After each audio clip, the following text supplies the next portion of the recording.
Sanidad anunció esta semana 547 fallecidos en los últimos 7 días de septiembre, cuando la realidad es que nos quedamos muy cerca de los 1000. Por su parte, la prensa anunció 182 fallecidos en las últimas 24 horas, cuando las cifras oficiales eran 30 y la más probable 140. En este vídeo encontraréis una explicación de los errores que se repiten todos los días y una propuesta de solución para corregirlos. Tomemos para ver los errores un día cualquiera, por ejemplo el 17 de septiembre.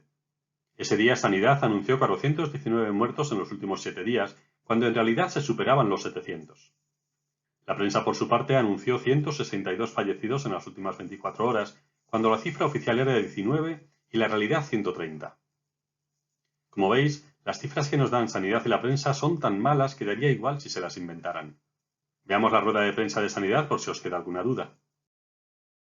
En cuanto a la letalidad, la cifra de fallecidos con fecha de defunción en los últimos 7 días asciende a 419. Analicemos los errores.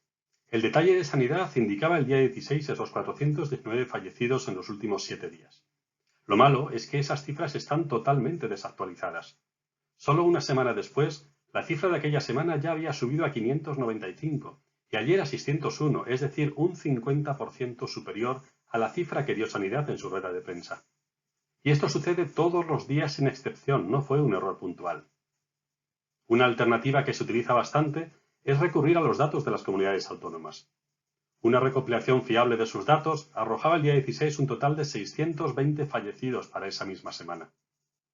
Sin embargo, los mismos datos autonómicos mostraban una semana después 714, es decir, que también las cifras autonómicas están desactualizadas, aunque no tanto como las de Sanidad. Peor aún que el error de Sanidad con la cifra semanal es el de la prensa con la cifra diaria, que es totalmente aleatoria y no refleja ningún día la realidad, ni siquiera de forma aproximada.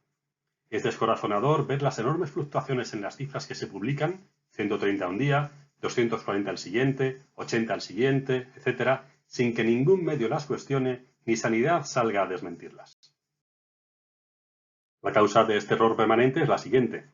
Los periodistas restan los totales acumulados en 2 días consecutivos y deducen que esos han sido los fallecidos diarios. Pero se olvidan de que regularmente se suman fallecidos de fechas anteriores una vez Sanidad va recibiendo o depurando sus datos. Por ejemplo, el día 16 se añadieron 143, que sumados a los 19 del informe daban los 162 que anunció la prensa. La desactualización de los informes diarios no ayuda a aclararlo. Por ejemplo, indicaban 19 fallecidos el día 16 para solo una semana después subirlos a 88. Si miramos los informes autonómicos tenemos 3/4 de lo mismo. Los 75 fallecidos del día 16, que ya eran más del triple de lo que informaba Sanidad, pasaron a ser 130 solo una semana después.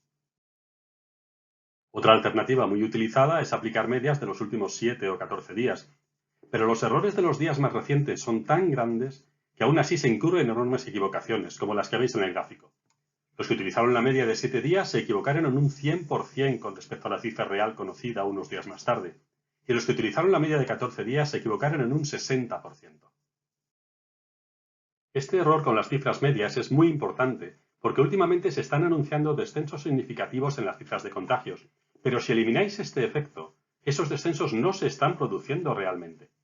Como podéis ver en mis análisis de hoy mismo sobre las cifras reales de España y Madrid, cuyo enlace podéis encontrar al final del vídeo, los descensos existen, pero son mínimos. Estamos más cerca de una meseta que de una reducción. Y con tantos errores y dificultades, ¿qué podemos hacer para saber las cifras correctas? Esta es mi propuesta. Los errores autonómicos son muy inferiores a los de Sanidad y se corrigen antes, y por tanto son los que utilizaré a partir de ahora en mis análisis. Asimismo, y como los grandes errores se concentran en los 3 últimos días por la falta de actualización de los datos, los voy a eliminar de mis cálculos. Es decir, que siempre os daré información de 3 días antes, pero a cambio será una información mucho más fiable. Casi tan importante como los errores en las cifras publicadas es la ausencia de la cifra más relevante para la gestión de la pandemia, la variación diaria y su tendencia, que nos permitiría saber si el crecimiento se está acelerando o se está frenando, lo que determinaría a su vez qué medidas se deben adoptar.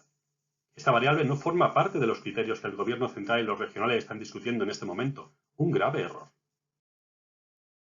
Por ejemplo, ahora los fallecimientos están subiendo a razón de un 3% diarios. Pero eso en sí mismo no nos dice nada, porque serían buenas noticias si viniéramos de un 10%, como sucedió en junio, ya que significaría que las medidas actuales están funcionando. Pero muy negativo si viniéramos de una reducción de un 10%, como sucedió en agosto, porque significaría que es urgente introducir nuevas medidas. Utilizando las cifras absolutas y las cifras de variación y conociendo cómo funciona realmente la pandemia, algo que explicaré en mi próximo vídeo, resulta sencillo anticipar y estimar lo que va a suceder, como vengo haciendo desde marzo y como haré regularmente en mis cuentas de YouTube y de Twitter a partir de ahora.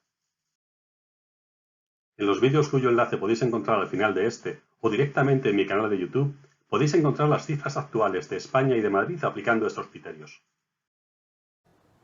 En mi próximo vídeo terminaré de cuadrar el círculo del COVID explicando aspectos tan inesperados para muchos como la inutilidad de los confinamientos, por qué estamos donde estamos, qué nos diferencia de otros países y cuándo terminará la pandemia.